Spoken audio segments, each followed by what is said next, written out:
चलिए model paper 1 का B part देखते हैं। उस विद्युत तापक की इनपुट पावर क्या है जो 230 वोल्ट की आपूर्ति पे 10 एम्पीयर धारा खींचता है। ठीक है, 230 वाट, 2300 वाट, 23 वाट, 0 वाट। तो देखिए यहाँ पे क्या दिया है, ये आपको वोल्टेज दिया। वोल्टेज आपको कितना दिया है, वोल्टेज दिया आपको 230 वोल्ट। ठीक है, करंट कितनी दी आपको, 10 एम्पियर। तो पावर इक्वल टू क्या होता है, V इंटू आई होता है। ठीक है, तो पावर आप वोल्टेज आपका 230, पावर आपकी 10, तो आपका आ जाएगा 2300 वाट। तो ये आपका पहला, ये आपका ऑप्शन बिल्कुल सही है। चलिए अगला क्वेश्चन देखते हैं। एक 144 ampere hour battery 9 ampere current लगभग डेढ़ घंटे तक प्रदान कर सकती है। 144 घंटे, 9 घंटे, 18 घंटे, 16 घंटे। तो चलिए इसको देखते हैं। तो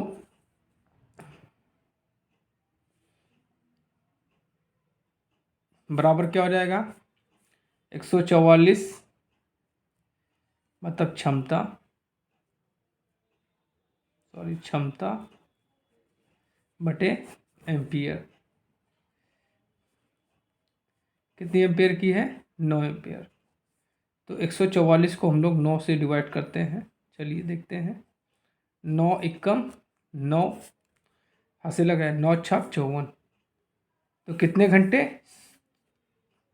ये आपकी 16 घंटे चलेगी। शुष्क सेल का निगेटिव पोल निम्न में से किस चीज़ से बना होता है। ठीक है, निगेटिव पोल से आपका किससे बना होता है ये पूछ रहा है।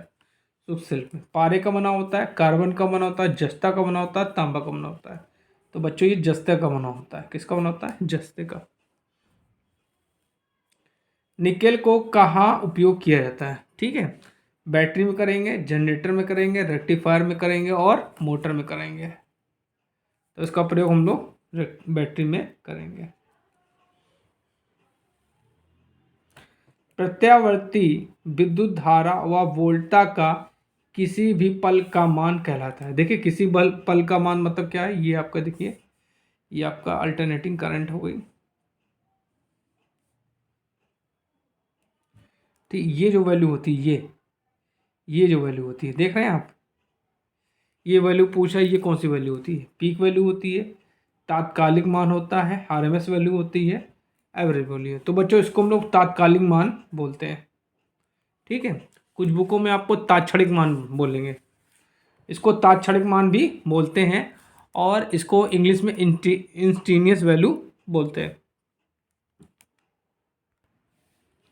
ज्या वक्री धारा को I बराबर 70 साइन 314 टी द्वारा व्यक्त किया जाता है। ठीक है, तो आवृत्ति क्या होगी।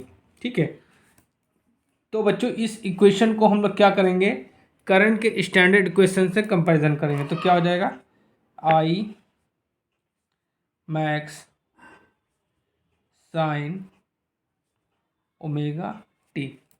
ठीक है, तो यहाँ पे देखें क्या हो जाएगा, ओमेगा टी इक्वल टू 314 बट्टे टी होगा, टी कैंसिल हो जाएगा, और यहाँ पे ओमेगा की जगह हम क्या रखेंगे, 2 पाई एफ। क्या रखेंगे, 2 पाई एफ। ओमेगा बराबर क्या होता है, 2 पाई एफ होता है। ठीक, तो ये आपका हो जाएगा 314, तो एफ बराबर हो जाएगा 314 बटे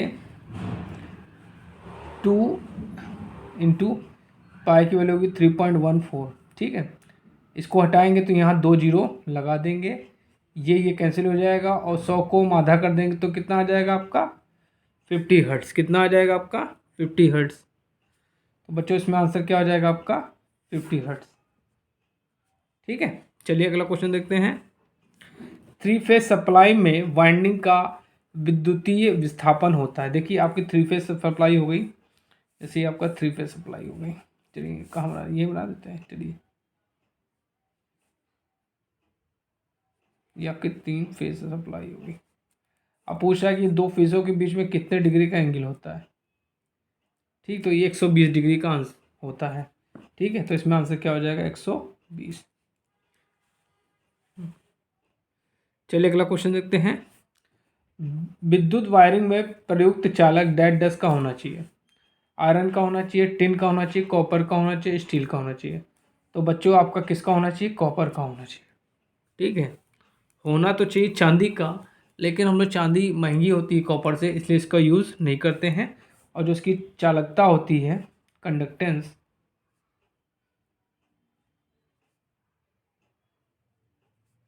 ये आपकी 90% होती है। चांदी के बाद हम लोग कॉपर को ज़्यादा प्रेफर करते हैं, क्योंकि ये ऐसी धातु है जिसको हम मनचाहे रूप में ढाल सकते हैं।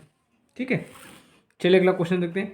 केबल का प्रतिबाधा प्रतिरोध क्या है, 5 ओम है, 20 ओम है, 10 ओम है, 50 ओम है। तो बच्चों इसमें आंसर क्या होगा, 50 ओम। निम्नलिखित में से कौन सा इलेक्ट्रोड पाइप से अर्थिंग के लिए प्रयोग होता है। कॉपर प्लेट, जीआई रॉड, खोखले टाइप का GI rod, solid GI pipe, ठीक है, जीआई और कॉपर सॉलिड रॉड। तो बच्चों इसमें आंसर क्या होगा, खोखला जीआई रॉड।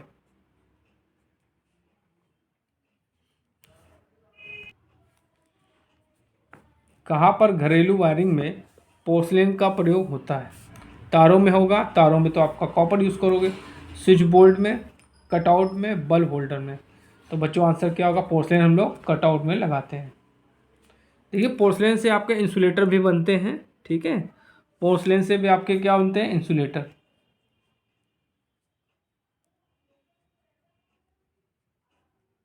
ठीक,